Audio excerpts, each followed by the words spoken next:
What is Buddhism? What do Buddhists believe? Welcome to What Lies Beneath. In our continuing series on world religions, we now focus on Buddhism.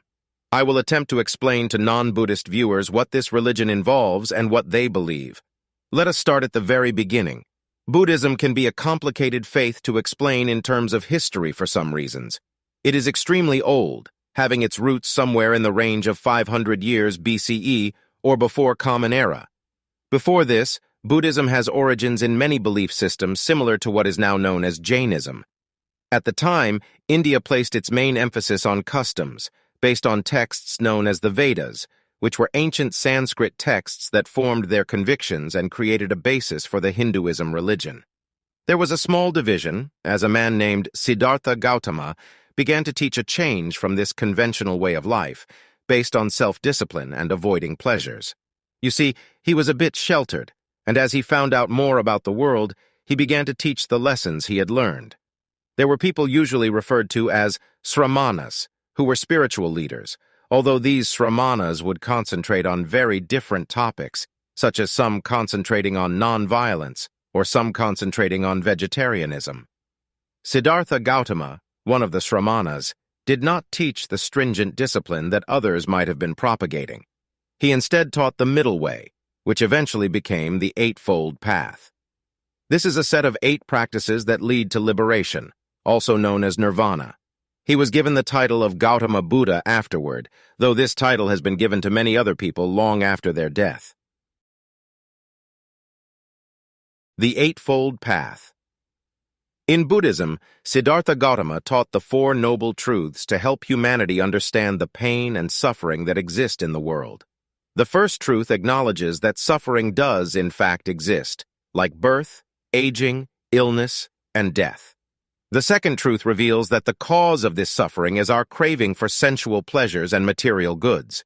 The third truth offers the possibility of freedom from suffering, and the fourth truth explains how to achieve this freedom, the Eightfold Path. Now let's look at what these 8 practices are. It begins with the right view, meaning that our actions have consequences. Death is not the end, and there are consequences after death. Buddhism focuses on a cycle of rebirth, called samsara. This cycle of rebirth is painful, which is why people want to eventually earn liberation from the cycle. They believe this reincarnation might put you into another human body, or perhaps an animal or even a spirit. There are many ways you might return to this earth. The second practice is the right resolve, to give up the world and live your life with a dedication to following this path.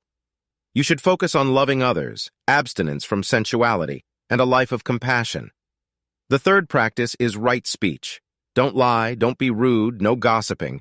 Right conduct means not injuring or killing others, not taking what's not yours, and having no material desires, including sexual acts. The fifth practice is the right livelihood, that you would possess only what is essential to sustain life. How you make a living should also be ethical and compassionate. Number 6 is the right effort, that you should foresee your mental state and stop impure and negative thoughts, which include ill will towards others, worry, and doubt. You want to focus on meditating and focusing on stopping these thoughts before they arise. Right mindfulness follows. Not only preemptively stop negative thoughts, but focus on what you are thinking. Be always aware of your thoughts and actions, and try to be aware of reality and your own impermanence. The 8th practice is right concentration, or called right samadhi. What do Buddhists believe? Along with the Noble Truths and Eightfold Path, there are some other important Buddhist core beliefs. Like, karma is an ancient Sanskrit word meaning action, but actions that have consequences. When you commit bad or good actions, it causes a chain reaction that will later come back to you in this life or the next. Buddhists see karma more like a natural law like gravity, rather than some sort of judgmental system of rewards and punishment. It's a system of cause and effect. Think of karma like seeds. As you sow, so shall you reap.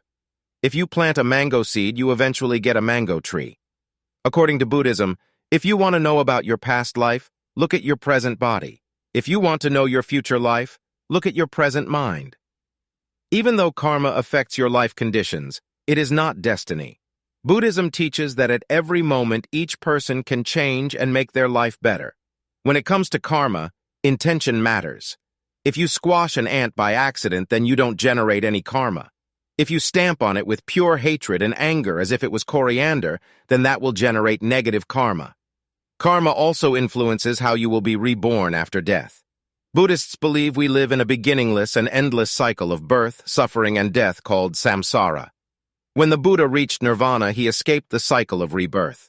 Desire and karma push the cycle on and on. When a life ends in one body, karma drags that life into a new body, with no memory of the previous life. Karma, even if it's good or bad, karma keeps people stuck in the cycle. The only way to break out of the cycle is to stop desire, stop suffering, stop the creation of karma, and reach nirvana.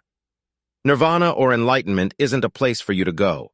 It's not heaven, it's a state of mind. The Buddhists believe that the Buddha reached nirvana and lived another 45 years. Although some Buddhist traditions do have heavens and hells, they're inside the cycle. Nirvana is an escape from the entire samsara cycle. Nirvana means blowing out. You blow out the fire of desire.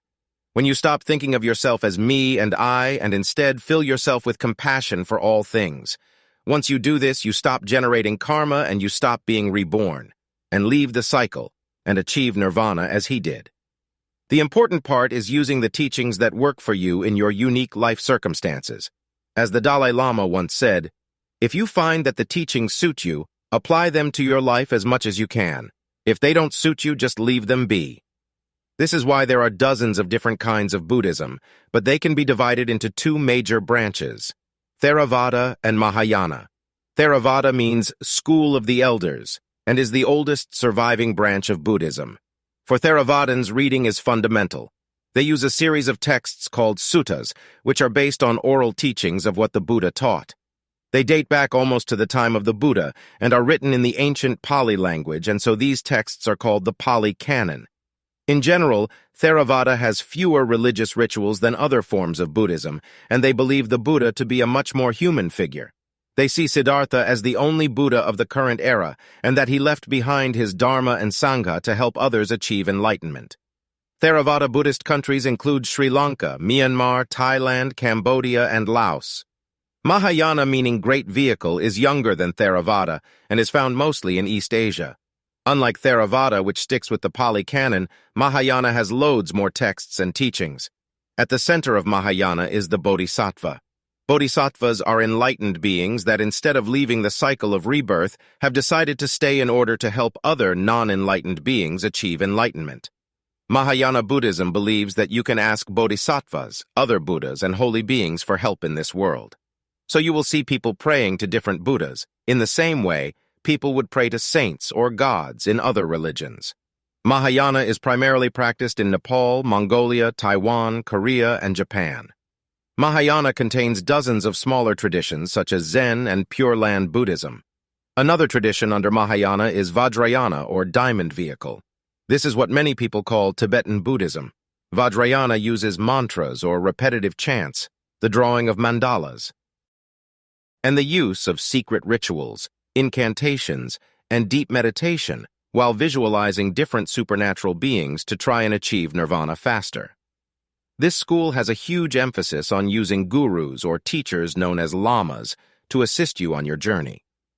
The famous Dalai Lama is the leader of Tibetan Buddhism. If you found this interesting, check out some of my other videos on religions, and let me know what other religions you'd like to see me explain. Thanks for watching.